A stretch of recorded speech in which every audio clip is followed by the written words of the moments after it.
Hi ನಮಸ್ಕಾರ ರೈತ ಬಾಂಧವರಿಗೆ. ಸೊ ಬೈಕ್ ಟ್ರೋಲಿ ಕೂಡ ರೆಡಿ ಆಗಿದೆ ನೋಡ್ಬೋದು. ಹೈಡ್ರೋಲಿಕ್ ಟ್ರೇಲರ್ ಇದು. ಸೊ ಕಸ್ಟಮರ್ ಕೂಡ ಬಂದಿದ್ದಾರೆ. 4 ಫೀಟ್ ಅಗಲ ಇದೆ ಹಾಗೂ 6 ಫೀಟ್ ಉದ್ದ ಇದೆ. ಶೈನ್ 110cc ಶೈನ್ ಬೈಕಿಗೆ ಅವ್ರು ಮಾಡಿಸಿದ್ದಾರೆ. ಸೊ ಕಸ್ಟಮರ್ ಕೂಡ ಬಂದಿದ್ದಾರೆ. ಸರ್ ಮಾತಾಡ್ತಾರೆ. ಸರ್ ನಮಸ್ಕಾರ ರೀ. ಸರ್ ತಮ್ಮ ಹೆಸರು ಸರ್? ಕಾಂತರಾಜ್. ತಮ್ಮ ಜಿಲ್ಲೆ, ಊರು, ತಾಲೂಕು ಸರ್? ಊರು ಸರ್? ಗುಬ್ಬಿ ಸರ್. ತಾಲೂಕು ಗುಬ್ಬಿ, ಜಿಲ್ಲೆ ತುಮಕೂರು ಬರುತ್ತಲ್ಲ ಸರ್? ತಾವು ಯಾವ ಉದ್ದೇಶಕ್ಕಾಗಿ ಮಾಡಿಸಿರಿ ಸರ್ ತಾವು ಇದನ್ನು? ಹಾಂ ಸರ್. ಗೊಬ್ಬರ ಅಂದ್ರೆ ರೈತಾಕಿ ವರ್ಗಕ್ಕೆ ತಾವು ಮಾಡಿಸಿದಿರಿ. ಸೊ ಹೈಡ್ರೋಲಿಕ್ ಕೂಡ ಮಾಡಿಸಿರಿ ಸರ್. ಆನ್ಲೈನ್ ರೀತಿಯಿಂದ ತಾವು ಬುಕ್ ಮಾಡಿದ್ದೀರಿ. ಸೊ ಆನ್ಲೈನಿಂದ ಅಮೌಂಟ್ ಕೂಡ ನೀವು ಹಾಕಿದ್ದೀರಿ. ಸೊ ಯಾವುದೇ ರೀತಿಯಿಂದ ಮೋಸ ಅನಿಸುತ್ತಲ್ಲ? ಏನಿಲ್ಲ.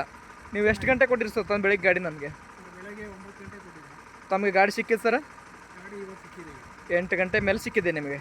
ಸೊ ಬೆಳಗ್ಗೆ 9 ಗಂಟೆ ಕೊಟ್ಟಿದ್ದೀರಾ, ನಿಮಗೆ ಸಾಯಂಕಾಲ 8 ಗಂಟೆ, ರಾತ್ರಿ 8 ಗಂಟೆಗೆ ಸಿಕ್ಕಿದೆ. ಅಂದರೆ 11 ಅವರ್ದಲ್ಲಿ ನಿಮಗೆ ರೆಡಿ ಮಾಡಿಕೊಟ್ಟಿದ್ದೀವಿ. ಸೊ ನೋಡ್ಬೋದು, ಶೈನ್ ಬೈಕ್ ಇದು 110cc ಬೈಕು. ಸೊ ತುಮಕೂರು ಜಿಲ್ಲೆಯವರು, ಗುಬ್ಬಿ ತಾಲೂಕದವರು, ನಿಯರೆಸ್ಟ್ ಗುಬ್ಬಿನೇ ಅವ್ರದ್ದು. ಹೈಡ್ರೋಲಿಕ್ ಟ್ರೋಲಿನ ನಾವು ರೆಡಿ ಮಾಡಿಸಿದ್ದಾರೆ. ಸೊ MRF ಟೈರ್ನ ಕೂಡ ನಾವು ಹಾಕಿದ್ದೀವಿ. ಇದು 4 ಫೀಟ್ ಅಗಲ ಇದೆ ಹಾಗೂ 5 ಫೀಟ್ ಉದ್ದ ಇದೆ. ಹೈಡ್ರೋಲಿಕ್ಕು ರಿವರ್ಸ್ ಕೂಡ ಇದೆ, ಫ್ರಂಟ್ ಕೂಡ ಇದೆ, ಬ್ಯಾಕ್ ಕೂಡ ಇದೆ ಇದರಲ್ಲಿ.